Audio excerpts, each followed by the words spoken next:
Green brown red तीनों में क्या होते हैं? गैमीट गैमीट गैमीट, तीनों में गैमीट होते हैं। ठीक है, अब गैमीट के बेस पे भी रिप्रोडक्शन को, सेक्सुअल रिप्रोडक्शन को तीन पार्ट में डिवाइड किया गया है, isogamous, N isogamous and oogamous. ठीक है, बिल्कुल अलग से पता लग रहा है नाम से, आइसो मतलब सेम, गेमस मतलब गैमीट, मतलब गैमीट्स अगर सिमिलर साइज के हों तो उसको बोलेंगे आइसोगेमस। और आइसोगेमस के एनसीईआरटी का जो एल्गी वाला इंट्रोडक्टरी पैरा उसमें साफ साफ लिखा हुआ है कि आइसोगेमस में फ्लैजिलेटेड का एग्जांपल है यूलोथ्रिक्स और नॉन फ्लैजिलेटेड का एग्जांपल है स्पाइरोगायरा। ठीक है, अब आपको पूछना चाहिए कि तूने बोला था कि ग्रीन एल्गी में तो फ्लैजिला प्रेजेंट होती है, तो ये स्पाइरोगायरा नॉन फ्लैजिलेटेड कैसे होगा? तो ऐसा नहीं है कि एक आधे में तो नॉन फ्लैजिलेटेड भी हो सकता है ना, वो इन जनरल बात की गई थी है ना, और एनसीईआरटी में ऐसा ही लिखा हुआ है तो उसमें मैं भी कुछ नहीं कर सकता, सिंपल सी बात है। नेक्स्ट है अनआइसोगेमस। अनआइसोगेमस ठीक इससे ऑपोजिट हो जाएगा, इसमें क्या होंगे? गैमीट्स डिसिमिलर इन साइज, मतलब साइज में अलग अलग होंगे। ठीक है, और इसका एग्जांपल क्या दिया हुआ है? Species of Eudorina. ठीक है, नेक्स्ट है ऊगेमस। ऊगेमस में क्या होता है? जो फीमेल गैमीट बिल्कुल ह्यूमन की तरह होता है, ह्यूमन की तरह जो फीमेल गैमीट होगा वो साइज में लार्ज होगा और नॉन मोटाइल होगा, और जो मेल गैमीट होगा वो साइज में स्मॉल होगा और वो मोटाइल होगा। जैसे ह्यूमंस में होता है कि फीमेल का एग होता है, साइज में लार्ज होता है और नॉन मोटाइल होता है, और स्पर्म देखो मोटाइल होता है, उसमें टेल होती है और साइज में स्मॉल होता है। और इसके एग्जांपल दिए हुए हैं वोल्वोक्स फ्यूकस। देखो एक चीज मैं फिर से रिमाइंड करा दूं, जो एल्गी का इंट्रोडक्टरी पैरा है ना, वहां पे ये एग्जांपल ऐसे ही दिए हुए हैं, तो ऐसे के ऐसे आपको ये याद करने ही पड़ेंगे। ठीक है, और हम जब अलग अलग से जाएंगे, जैसे ग्रीन एल्गी के बारे में अलग से पढ़ेंगे, ब्राउन के बारे में अलग से, रेड के बारे में अलग से, तो अलग अलग पढ़ते हैं। तो क्या उसमें अलग से लिखा हुआ है? ग्रीन एल्गी के बारे में लिखा हुआ है कि इसमें सेक्सुअल रिप्रोडक्शन आइसोगेमस भी हो सकती है, अनआइसो भी हो सकती है और ऊगेमस भी हो सकती है। और ब्राउन एल्गी में भी आइसो भी, अनआइसो भी और ऊगेमस तीनों में से कोई भी हो सकती है। और रेड एल्गी में सिर्फ और सिर्फ ऊगेमस रिप्रोडक्शन होती है। ठीक है, मैं फिर से मेरी बात रिमाइंड करा दूं कि रेड एल्गी ग्रीन और ब्राउन से बहुत सारे मामलों में अलग रास्ता पकड़ लेता है, कुछ डिफरेंट कैरेक्टर शो करता है। तो यहां भी देखो इन तीनों में तीनों थी दोनों में, और इसने अलग ही कर दिया कि सिर्फ ऊगेमस करेंगे हम और कोई सी करेंगे नहीं। ठीक है, अब यहां पे एक बात मैं बोलने जा रहा हूं, उस पे 5 स्टार लगा लेना कि रेड एल्गी फिर से एक अलग चीज शो करता है, कॉम्प्लेक्स पोस्ट फर्टिलाइजेशन इवेंट्स।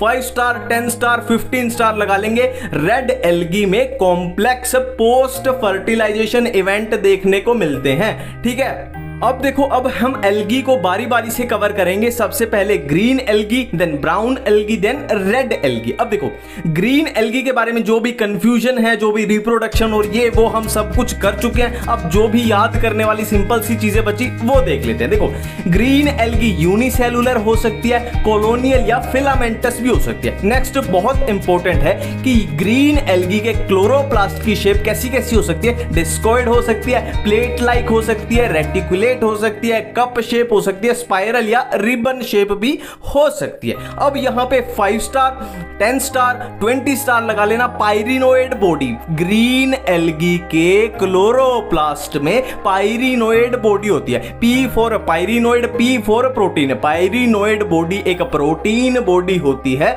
जो किसको स्टोर करती है? स्टार्च को स्टोर करती है। हमने पढ़ा था ना ग्रीन एल्गी में स्टोर्ड फूड क्या है? स्टार्च है, तो ये स्टार्च को स्टोर करती है। तो ये था कुछ सिंपल सा ग्रीन एल्गी के बारे में। अब ब्राउन एल्गी का अपना क्या क्या बचा हुआ था वो कवर कर लेते हैं। देखो ब्राउन एल्गी का ना साइज और शेप है ना, बहुत रेंज ज्यादा होती है, मतलब छोटे छोटे भी होते हैं और बहुत बड़े भी हो सकते हैं। जैसे सिंपल ब्रांच भी हो सकते हैं, जैसे एक्टोकार्पस हो गया, और प्रोफ्यूजली ब्रांच मतलब बहुत फैल गए, जैसे कैल्प्स हो गया, ये 100 मीटर तक जा सकते हैं। ये 100 मीटर याद रखना, एनसीईआरटी में लिखा हुआ है। ठीक है, अब इनके कलर की बात करें तो olive green to brown shades इनका कलर हो सकता है, और कहां कहां पे कितना कितना होगा तो ये किस पे डिपेंड करेगा? पिगमेंट की, पिगमेंट कितना प्रेजेंट है, ज़ैंथोफिल एंड फ्यूकोज़ैंथिन कितना प्रेजेंट है, उस पे डिपेंड करेगी कलर की रेंज। ठीक है, अब ब्राउन एल्गी में प्लांट बॉडी में 3 पार्ट होते हैं, hold fast, stipe and front. अब इसको बिल्कुल भी मत रटना कि ये क्या होता है, ये क्या होता है, ये क्या होता है। सिंपल है, इसको मैंगो ट्री से रिप्लेस कर दो,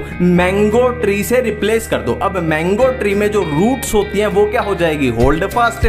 मैंगो ट्री में जो स्टेम होता है वो क्या हो जाएगा? स्टाइप। और मैंगो ट्री में जो लीव्स होती हैं वो क्या है, फ्रंट हो जाएगा, है ना। सिंपल सा अब हमें लॉजिक मिल गया कि होल्ड फास्ट जमीन से जुड़ेगा और स्टाइप क्या है बीच में और फ्रंट लीफ लाइक होता है। बिल्कुल क्लियर है, यहाँ पे आइडिया लग गया, ठीक है। अब यहाँ पे एक इंपॉर्टेंट पॉइंट याद रखना है कि ब्राउन एल्गी के जो एसेक्सुअल स्पोर्स एंड जो गेमीट्स होते हैं वो पीयर शेप होते हैं। 20 स्टार 25 स्टार लगा लेना इस पे कि ब्राउन एल्गी के एसेक्सुअल स्पोर्स एंड जो गेमीट्स होते हैं वो पीयर शेप होते हैं, ठीक है। अब ब्राउन एल्गी के बाद है रेड एल्गी, ठीक है। सबसे पहली बात कि इसका नाम रेड क्यों है, क्योंकि इसमें पिगमेंट होता है R-फाइकोइरिथ्रिन। इरिथ्रिन मतलब इरिथ्रोसाइट से याद आ जाएगा, इरिथ्रोसाइट रेड कलर की, तो ये इरिथ्रिन मतलब रेड वाला, ठीक है।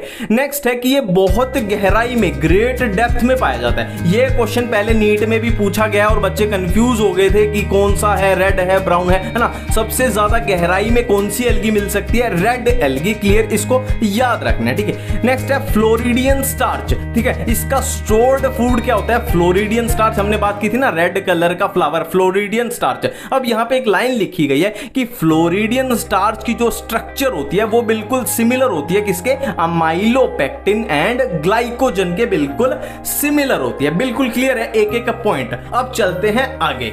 नेक्स्ट है यूज ऑफ एल्गी। अब मिला जुला के हम सारी एल्गी का यूज कर रहे हैं, है ना, ग्रीन ब्राउन रेड सबका मिला जुला के है ये यूज, एक अलग से पहरा है एनसीईआरटी में, ठीक है।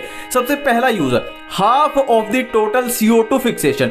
एल्गी पूरी ग्लोब की जो half of the total CO2 fixation है वो करती है, और कैसे करती है, फोटोसिंथेसिस करके, सिंपल सी बात है। नेक्स्ट पॉइंट है फूड फॉर एक्वाटिक एनिमल्स। देखो एल्गी जो है वो कहां पे होती है ना, समुंदर में होती है। मान लो समुंदर में है तो समुंदर में जो एनिमल्स हैं, एक्वाटिक एनिमल्स, वो एल्गी को खाएंगे भी तो, है ना, तो उनके लिए फूड का काम आ रही है, सिंपल सी बात है। नेक्स्ट है, ये एनसीईआरटी की लाइन है, इसको याद रखना है, पोर्फाइरा लेमिनेरिया सार्गेसम, ये क्या है, among 70 species of marine algae जो फूड के जैसे यूज होती है। नेक्स्ट पॉइंट है बहुत इंपॉर्टेंट, हाइड्रोकोलोइड्स। हाइड्रोकोलोइड्स क्या होते हैं, वाटर होल्डिंग सब्सटेंस। मैं रिपीट कर रहा हूं इस पॉइंट्स को, हाइड्रोकोलोइड क्या होते हैं, वाटर होल्डिंग सब्सटेंस। और इनके कौन से किसमें कौन कौन बनाएगा इनको, एल्गिन कैरेजनिन। एल्गिन क्या है, ब्राउन एल्गी, और कैरेजनिन क्या है, रेड एल्गी।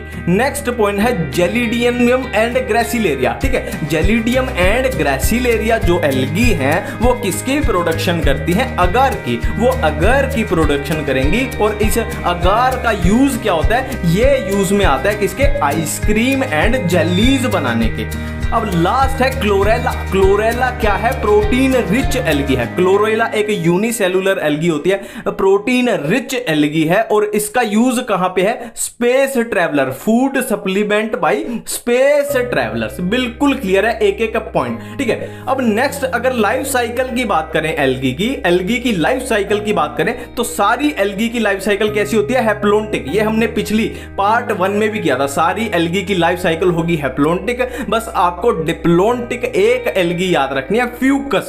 आपको डिप्लोन्टिक एक एल्गी याद रखनी है, फ्यूकस, ठीक है। देखो एग्जांपल्स की टेंशन मत लो, एग्जांपल सारे एग्जांपल्स और सारे डायग्राम इस वीडियो के लास्ट में कवर होंगे, लास्ट पोर्शन में एग्जांपल और डायग्राम, टेंशन ही मत लो।